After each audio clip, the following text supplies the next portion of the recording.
Hey guys, welcome back to Real Housewives Recaps. Today, we're talking the writer's room, you guys.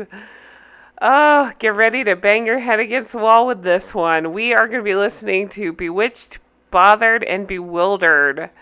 The episode 8 recap with Rachna. I can't pronounce her last name, but I haven't even listened yet, but I know this episode was so bad, so we're going to be covering this one, and just to give you a heads up, the next one is No Strings Attached with Samantha Irby, so you better believe I'll be covering that one too.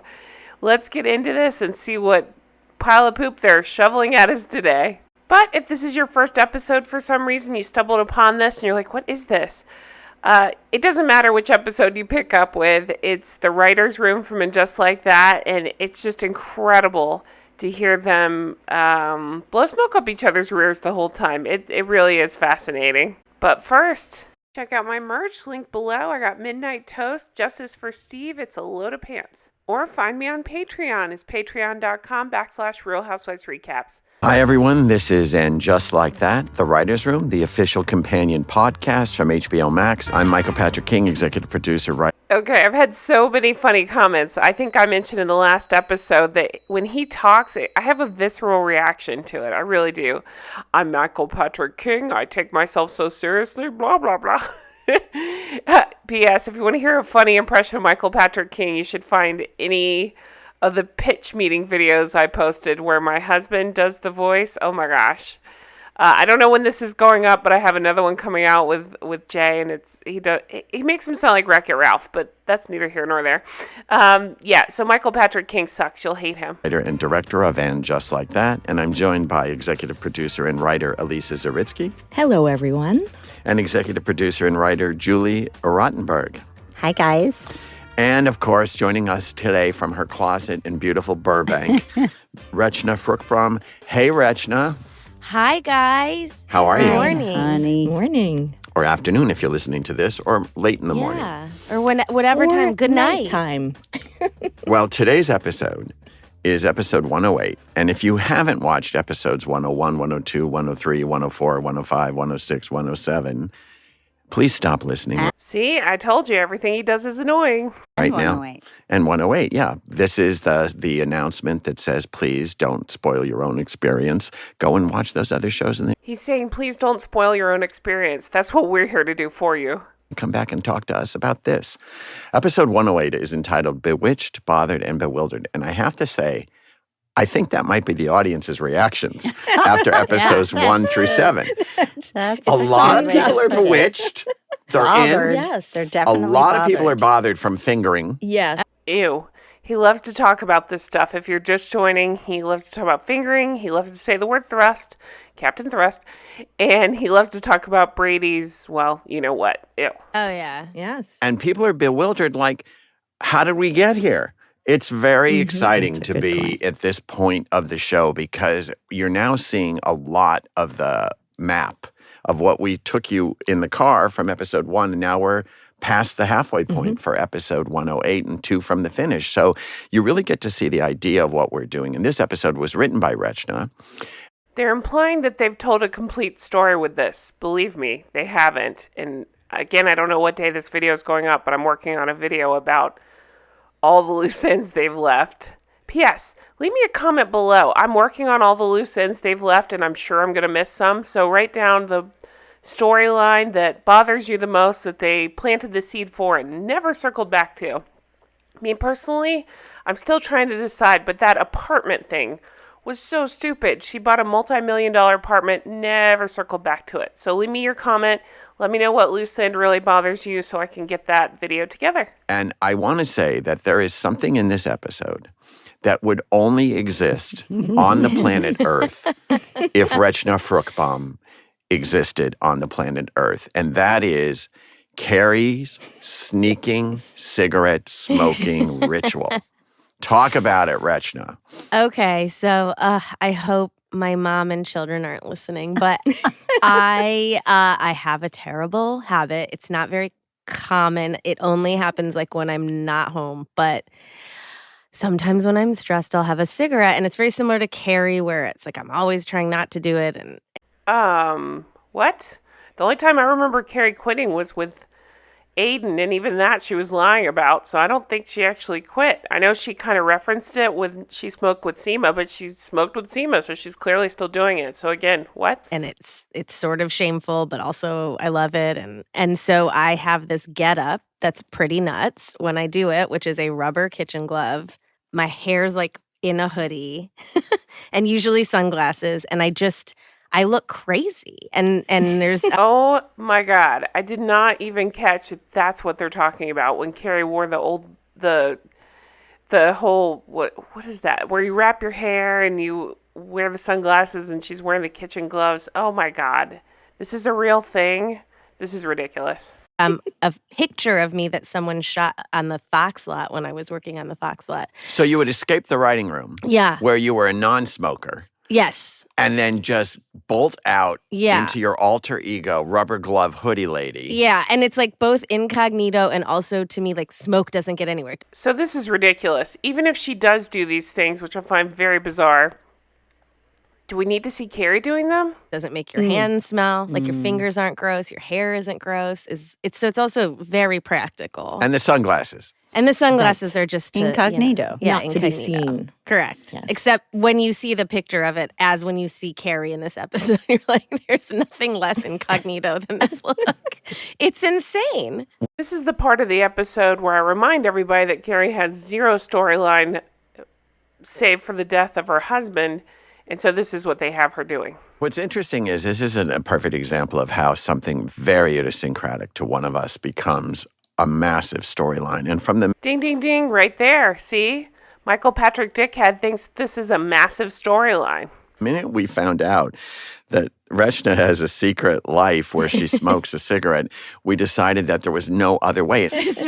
And then instantly what happened? We were shooting, it was right before Halloween when we shot that scene. So, of course, there were people on the Paparazzi, street yeah. and just Yeah. regular people who stop and they're very excited and they take pictures. And next thing we knew, people were dressing up in that very costume for Halloween. Yeah, there was like tens and tens of Instagram posts of people with rubber gloves, a Amazing. cigarette, sunglasses, and And a babushkas. babushka, yeah. And keep in mind, no one knew what the they- hell the context was. They were 'cause like, it wasn't yeah. What's out. Carrie wearing now? Yeah. And I can wear So that. just so this little brown lady from Elyria, Ohio. And this is the part of the episode where they over-the-top laugh at their own jokes. Everyone thought they Now were there's- Carrie. They were really dressed as Rachna for Halloween. Yeah. Greatest Halloween costume. I mean, it was great. And it was because everybody has a rubber glove, a Mm-hmm. babushka or two, Yeah. and a I'm cigarette. definitely wearing it Some next year for sunglasses. Halloween. Yeah. Holy crap, you guys. We're however many minutes in, and they've told us nothing about the episode. We should all. And just like that, a Halloween costume. was born. Yeah. Anyway, so we became enthralled with this photograph of Rachna. And I think I even sent it to SJ and she screamed. And then you start building out the story. Now, Rachna's hoodie, which is what we pushed from the writing room, which is an interesting Sure. story because Carrie's story really is about her wardrobe. This episode is Wait, what? He just said Carrie's story is about her wardrobe? When? What episode is that? really about her unique sense of who she is, her style, her fabulousness. And so when we put in hoodie and rubber gloves and sunglasses, No, seriously, again, what? How is that different than the tablecloth they've been dressing them in for the rest of the episode? what came back to us from Molly Rogers and Danny Santiago and Sarah Jessica was no hoodie, babushkas. Yeah. And because they knew the storyline was it couldn't be in her hair, they needed 3 babushkas. Yeah. We did get the purple gloves and we got the sunglasses. If you're a Real Housewives of New York fan, you'll understand this. All I can hear when he says, we got the gloves, is Luann saying, we got the yacht. Yeah. But it was 3 babushkas, some purple gingham thing, white Mary Jane patent leather shoes with the buckles undone, by the way, when you're watching Sure. this. Okay, again, almost 10 minutes into the episode, we're still talking about this stupid fucking outfit. If you look at it again, buckles undone because Carrie's just going around the block for a cigarette. She doesn't have to buckle. She's just in and out. Yeah. Right. But the whole story really is about how Carrie Bradshaw is reevaluating who she was, who she is and who she will be. Again, what the hell episode are they talking about? I didn't see that at all. This is the episode where we got to see a bunch of dong and Carrie snuck into her neighbor's apartment. What else happened? Through her wardrobe choice. And one of the things that was so fascinating for me, even as a writer on the show, was in the production meetings, hearing about, transporting specific items of Carrie's wardrobe from Paris. Okay, this is my load of pants moment for this episode. What are we talking about? What items came from Paris? The only thing I could think of is, in the storyline, that fancy dress she ate popcorn in, but that's not what they're talking about. They're talking about the wardrobe. It just doesn't make any sense. It doesn't make any sense. It's been awful. I think the only thing I've heard positive reviews on, and I personally tend to like, was that blue dress she wore on the date that she barfed on.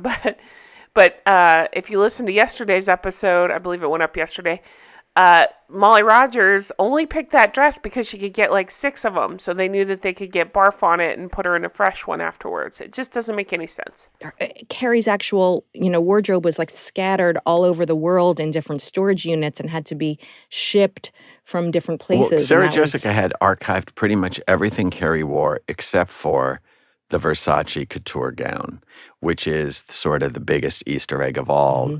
I'd like to know more about what that means. How does she archive all those pieces? What does that mean? She has them in her closet? What? We used to call it the millefeuille because millefeuille is a French pastry. It means 1,000 layers. And Baryshnikov in Paris, where she wore it, called it a millefeuille and went underneath it. Now, I'll just tell you one quick story about the dress, why it's in the show at all. Carrie, in the season finale, was going to Paris, the 2 episodes, and one day I was in the office of the writing room on Sex and the City, and I got a call from Pat Fields, our designer, and she said, "Come down here. Something just showed up. Wants to be in the show." And I go Laughter, laughter. Everything he says is hilarious. Laughter, laughter. into her costume shop, which was huge, and in the middle of the shop was this gorgeous couture gown. She says, "It's Versace. It's from France. It needs to be in the show." And I said to Pat, "How did Carrie ever get it there? She doesn't have luggage. She doesn't own that dress. How's she ever going to get it to Paris? She doesn't have that luggage that big." And I just hit her with reality. And then she said, "I'm just saying it's fabulous and wants to go to Paris." And I said, "No, I get it, Pat, but no." And then I walked across the threshold on the way out and I thought, you know what? Maybe clothes are more important than how it got there. So it sounds like Pat Field came up with this excellent idea, and now you are trying to take credit for it? Ugh, he's so pompous. And it became this flashpoint for the audience that she was standing alone in this dress.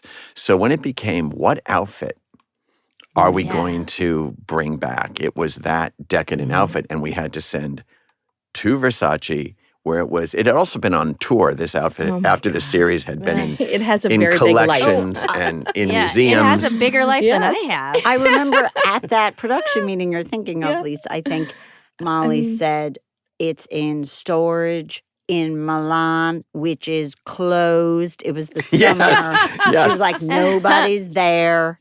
What accent are they doing for Molly?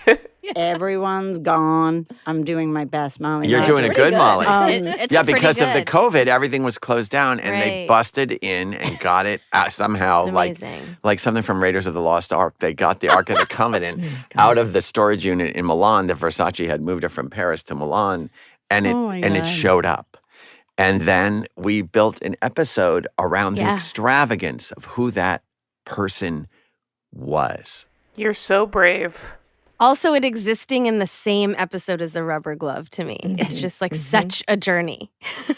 So the idea that Carrie is now cataloging her life, and it was important to us as writers, it's the visual representation of Carrie taking stock of where she is, where she was. So To me, it more shows chaos, right? She's just surrounded by chaos always, and there's more chaos on her screen. the idea of filling the apartment with clothes that she has had, and a lot of them are from the show. I mean, the tutu is hanging there, and we kept burying it because it was too obvious. Like when Lily comes over and is helping her sort through clothes, we were like, she can't touch the tutu. It's tutu on the nose. Man, he's obnoxious, isn't he? And not be in the show. It just needs to be a rack that someone can see. And the one other most notorious costume in the show is the dress that Carrie's holding when she opens the door to Seema. It's called the Heidi dress, and it's the most notorious costume that's ever been in the show. Okay, this guy's an ass. So let me break this down for you. What he's talking about, I did a video where I paired up with Cat's Eye Beauty, and I talked about fashion. She talked about makeup. But on my video with the fashion, I talk about this dress. It's voted one of the worst outfits. It's the episode where she's at a picnic with the girls, and she's got pigtails, and she's wearing this, I don't know what you call it, like a beer maid dress. It's red with white puffy sleeves. And it's like Oktoberfest outfit, right? It's just over the top, and I think it was like number 4 maybe on the worst dress list. And so that's what he's talking about. It's from season 1. They were having a picnic in Bryant Park in the rain, and Sarah Jessica showed up in what looks like a community theater Heidi costume with a bodice that's tied. And everybody went apeshit. It was like, what's that dress? And it was like the threshold of Carrie can wear anything, but no one was really expecting Carrie to wear anything. It was the declaration of independence. Carrie can wear whatever Carrie's in the mood for. Right. And so that of all the costumes in the entire apartment, everything is there. Sarah Jessica picked the Heidi dress. And when she walks and does... I can think of dumber outfits than this. Remember when she wore that pink prom dress and put that, what was it? It was a scarf around her head like Wonder Woman. That was pretty stupid. Now, one of the thrills for me, as somebody who has written these characters for many, many years, it shocks me to even hear him say that because he sure doesn't act like he knows these characters very well. is Carrie's vestibule. Yeah. Which we had never been in before in all the series and both the movies. The closest we got in the movie was she opens her mail slot and takes out a Valentine card. So here we have her twice. In episode 5, she's introducing the apartment to Seema, and we see the vestibule. And then in this one, vestibule gets a lot of play, and the apartment underneath is important. The idea of New York of who's downstairs? Who are they? The idea is that you guys wrote such shitty dialogue and characters that we don't even care about the main ones anymore. So you're going to show us the side ones? It just doesn't make any sense. And that it would be a 30-something-year-old. What you find out is not a Russian hooker, but... What is it with the writers in saying that? Because they've said that a couple of times in the show about Russian hookers, and the only reason that sticks out is because I've had people reach out and say how offensive they found that, and where they go so far forced woke, I'm surprised they tread into that, honestly. The Californian jewelry designer who comes and lives underneath her, and how really you project on other people your own insecurities, correct? Yeah. So a lot of you guys seem to think that they are introducing the downstairs neighbors as almost like a spinoff maybe, or like a younger Carrie. I'm not really sure. What are your thoughts on the neighbor? I just can't make myself care about her because I don't care about the main girls anymore either. We had been deciding like, Lisette is new. Obviously, this isn't her apartment. She's in here. So we decided that she had sublet her apartment. And can we talk for a minute about Lizette's clothes? Yeah. I'll tell you what I noticed about Lizette's clothes, and I normally wouldn't even point this out, but it's just so glaring. When she went up to talk to Carrie, she didn't have a bra on, and her pants were see-through. So it just, again, I mean, do whatever you want, whatever, but could you imagine going to talk to a new neighbor like that? I couldn't. Okay. Or lack thereof. Well, Katerina Tannenbaum, who plays Lisette, I've always thought she was spectacular. And then to see her put in the I would call it the Sex and the City world because it really was almost. Aha, but when people criticize it, their favorite go-to response is, this is a different show. It's not Sex and the City. Meh. What Carrie would be wearing now or not wearing now. She's like a ghost of Christmas past, future. Like, Yes. Man, they're proud of their work, aren't they?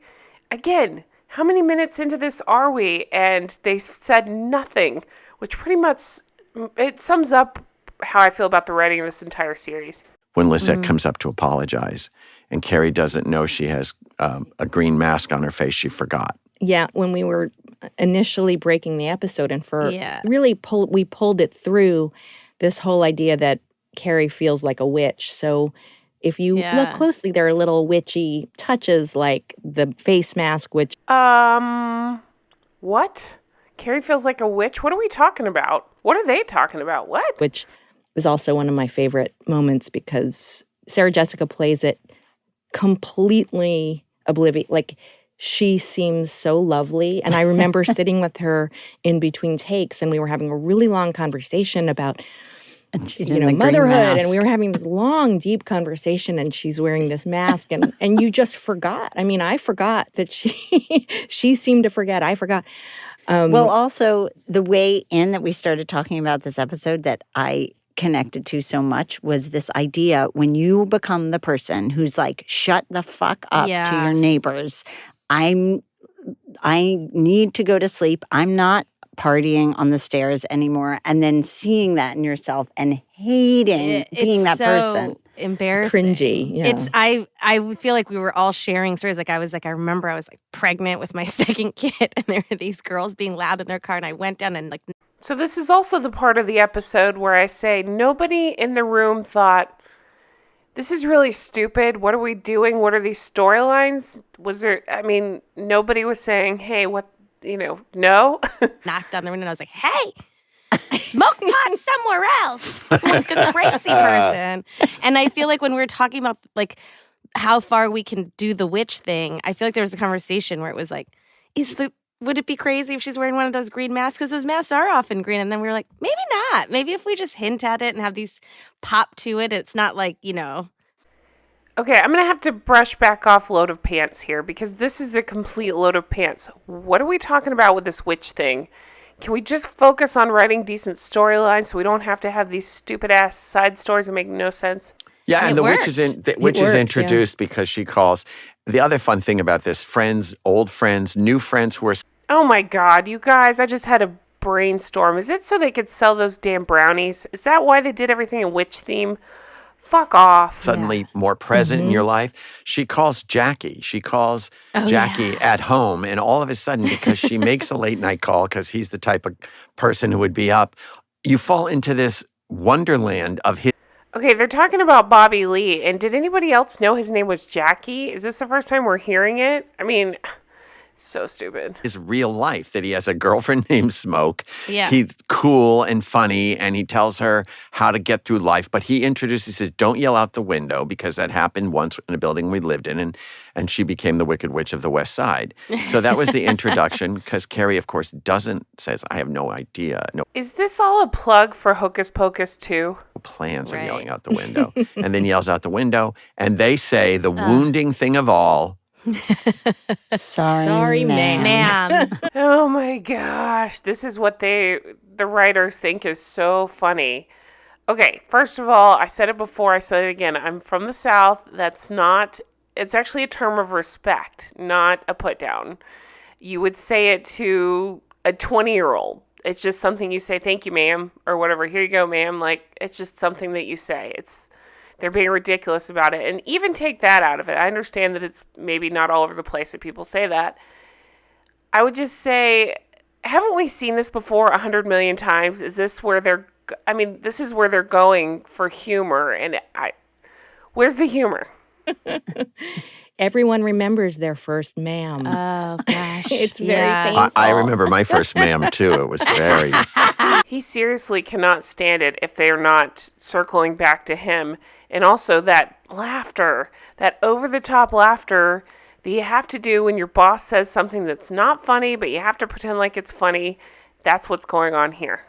Very painful. I think it was in grade school. So Carrie hears ma'am for the first time. And so basically, we've taken Carrie and reframed this Oh, no, I think you've mispronounced ruined, not reframed. You've ruined her. cool 30-something girl into the one that Julie was most pissed off about becoming, ma'am. And it was Julie, actually, who had the experience of the neighbors. Okay, Yeah. yes. This has been the most insanely pointless writer's room to date. I don't know what they're talking about. They don't know what they're talking about. It's just making me mad, so I'm going to end it here, and we're going to move on. You guys, just to tease the next one, we have Samantha Irby again. It's the No Strings Attached. It's episode 9 that we just watched, and we all remember how gross that one was. And Samantha Irby's back. So we should have lots to talk about with that one. So I'm going to go ahead and jump into that. And so look back for that. And thank you guys so much for watching. Do leave me comments on what storylines they started and they didn't finish. So that way I can add it to my list. Thank you guys so much for everything. I hope you have a fantastic week. Check back lots. I have so many videos going up. And take care and stay healthy. And I'll talk to you soon. Bye-bye.